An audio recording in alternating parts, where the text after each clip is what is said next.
guys, so this is a real quick paint method for a fairly effective looking gaunt paint scheme. So over a grey sear primer I just covered practically everything with a blast of Rakarth Flesh. And I just came in from like the back area of all the limbs and the head, just in the shadows, demonette hide. Now you can do all this with a brush, but the airbrush just made it a whole lot quicker for me. So yeah, just the back of the tails, behind the legs, behind the head, just an even coat of demonette hide, that's what you're left with. And then over the top of this, you're going to put a heavily diluted Drucci Violet wash. Now I was able to get probably a gaunt every 20 minutes done, 15 if I was pushing it. I'm not going for a high-end finish because you're going to have 47,000 of these on the table.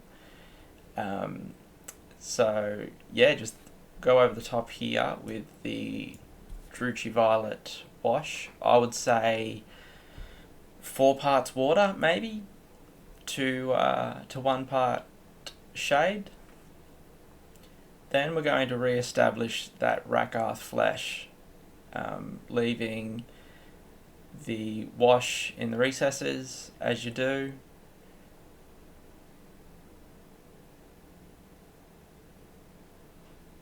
Just taking your time to pick out all the details, all these ridges around all these holes and whatever they are on the fleshy parts of the Tyrannid.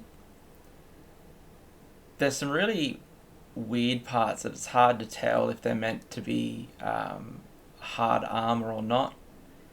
So I just painted everything as flesh except for those top armor plates and like the hooves and the claws and the guns. So this is just re-establishing that flesh, and then over the top we're going to use some ivory from Vallejo just to bring out that highlight.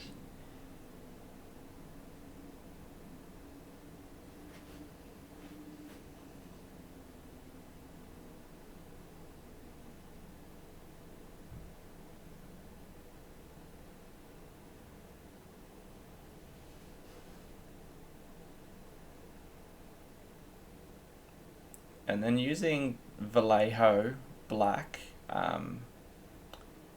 yeah, this is my preferred black that I use on a lot of my projects. I painted all the chitin armor plates and hooves and claws, the gun thing that's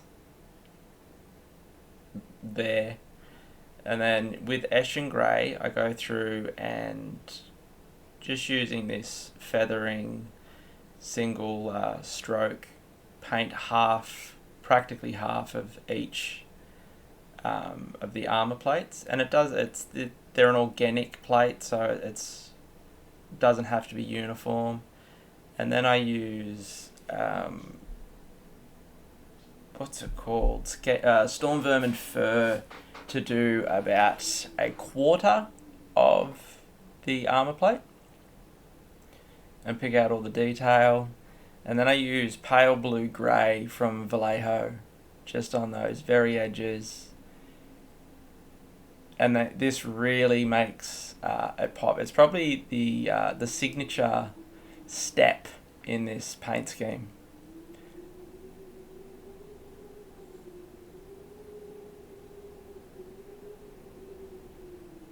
And I use all the same colours and the same steps painting the gun, but as you'll see we paint those chitin armor plates on the gun a bit differently. So just using those last 3 colours to pick out details on the weapon.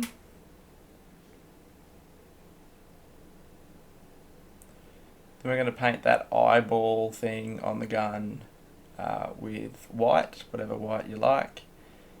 If you pick that out with white and the eyeballs,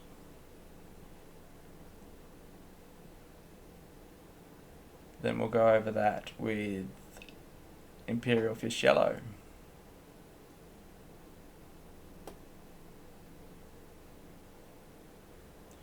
So we're going to start with a mix of Nagaroth Night and black to paint the armour plates on top of the gun.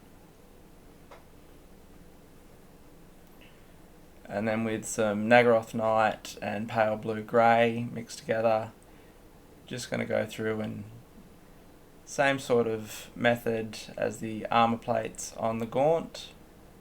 Sorry, that's, yeah.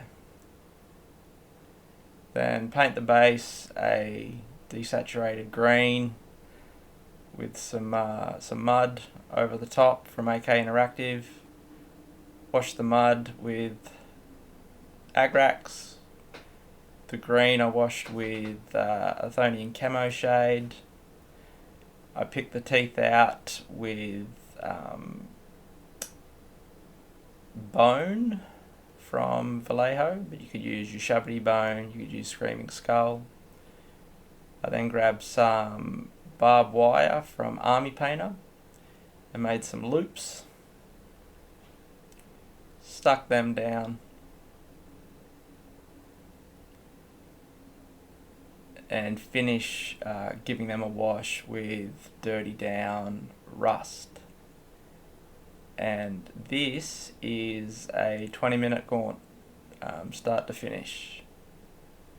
And when you're going to have so many on the table and removing just as many each turn, for me, I'm not there to spend too long painting these minis. So if you want something a bit more than just contrast and dry brush, I would say this is the next step up.